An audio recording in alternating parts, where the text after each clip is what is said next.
Hey, it's Coffin Radio, and you're checking in with Dave Mandel, the owner of Indecision Records. Dave, later this month, you have Indecision 30, celebrating 30 years of Indecision Records.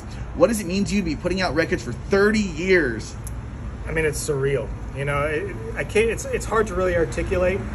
You start something when you're like a teenager, and then in your 50s, you're still doing it. You know, I mean, I feel lucky. I feel lucky more than anything. It's not about doing this or doing that, blah blah blah, this record, that record. Like the fact that I'm still able to do it, I'm lucky. I get to do what I love. You're lucky and you're legendary because Indecision Records is legendary, man. You guys, like I said, 30 years been putting out albums. When you think of that Indecision sound, what albums jump out at you that really convey that message or feel like Indecision Records to you?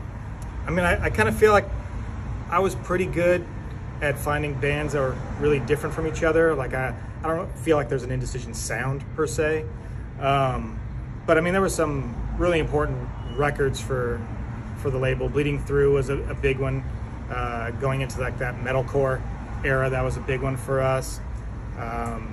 Ensign was a very important band for us. That was like the first band that we really had like a full length for. The first band that like did constant touring and all these kind of things. All these things we had to learn on the fly.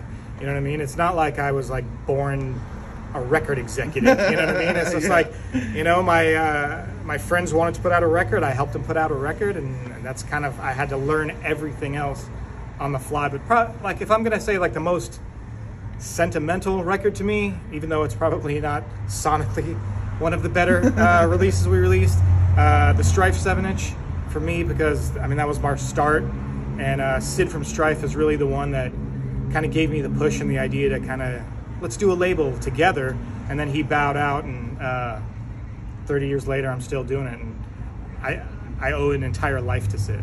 That's so cool, man. Well, I'm stoked for another 30 years of Indecision Records, and I want people to keep up with it. Where can they follow Indecision Records on social media? We're on Instagram at Indecision Records. Our website, indecisionrecords.com. We're always there. We're posting stuff. So yeah, give us a follow on Instagram. Thank you so much, Dave. I don't want to take up too much of your time.